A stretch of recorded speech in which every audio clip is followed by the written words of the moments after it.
നിങ്ങളുടെ സൽപ്രവൃത്തികൾ എൻ്റെ മുമ്പിൽ ഫിൽത്തി റാക്സ് പോലെ എന്ന് എഴുതിയിരിക്കുന്നത്. എൻ്റെ കറ പുരേണ്ട അവസ്ഥ, ഫിൽത്തി റാക്സ്. നമ്മുടെ ഫ്രീ വില്ലിൽ നമ്മൾ ദൈവം പിന്നെ ഞാൻ എൻ്റെ ഫെയ്ത്ത് കൊടുത്തിട്ടുണ്ട്. Just he has to stand. ഇതിപ്പോൾ ചിലർ ചോദിക്കുന്നത് ഇത് മടിയന്മാരാക്കി കളയത്തില്ലേ? ബൈബിൾ വായിച്ചില്ലെങ്കിലും കുഴപ്പമില്ലേ? പ്രാർത്ഥിച്ചില്ലെങ്കിലും കുഴപ്പമില്ലേ? ഒരു കുഴപ്പമില്ല. നിങ്ങൾ റിലീജിയസ് മൈൻഡിൽ നിന്ന് ഇതെല്ലാം ചെയ്തുകൊണ്ടിരിക്കുന്ന ഇതിൽ നിന്ന് നിങ്ങൾ സ്റ്റോപ്പ് ചെയ്ത് കഴിഞ്ഞാൽ ഒന്നും സംഭവിക്കാൻ പോകുന്നില്ല. കോവിഡ് കാലത്ത് എത്ര ചർച്ച ഉണ്ടായിരുന്നു? ആർക്കെങ്കിലും എന്തെങ്കിലും പറ്റിയോ? കോവിഡ് നിന്ന് മരിക്കേണ്ട ഒത്തിരി പേര് മരിച്ചു. ചർച്ച ഇല്ലാത്ത കാരണം മരിച്ചു പോയില്ല എല്ലാവരും. ചർച്ച അറ്റൻഡ് ചെയ്യാൻ പറ്റാതെ ശ്വാസം കിട്ടാതെ ആരും മരിച്ചില്ലല്ലോ.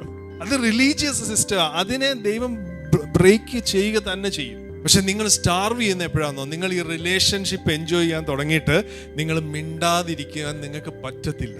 ഭയങ്കര പ്രേമത്തിലിരിക്കുന്ന രണ്ട് വ്യക്തികൾക്ക് അങ്ങോട്ടും ഇങ്ങോട്ടും കണ്ട് സംസാരിക്കാതിരിക്കാൻ പറ്റുമോ? പറ്റുമോ? ആ ഒരു പ്രസൻസ്, ആ കമ്മ്യൂണിക്കേഷൻ അവർക്ക് വേണം. അതാ പ്രാർത്ഥന. ഇതില്ലാതിരുന്ന് വാട്സാപ്പിൽ നോക്കി കർത്താവേ യേശുവേ നന്ദി കർത്താവേ നന്ദി കർത്താവേ നന്ദി കർത്താവേ നന്ദി കർത്താവേ, ഇത് റിലീജിയനാ.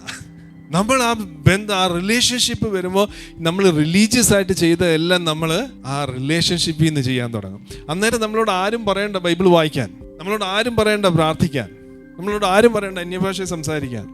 മറ്റേത് അതെല്ലാം നിങ്ങൾ മണിക്കൂറിൽ ഇത്ര മണിക്കൂർ അന്യഭാഷ സംസാരിക്കണം, ഇത്ര മണിക്കൂർ നിങ്ങൾ പ്രാർത്ഥിക്കണം. ഇതെല്ലാം റിലീജിയസ് സിസ്റ്റംസാണ്.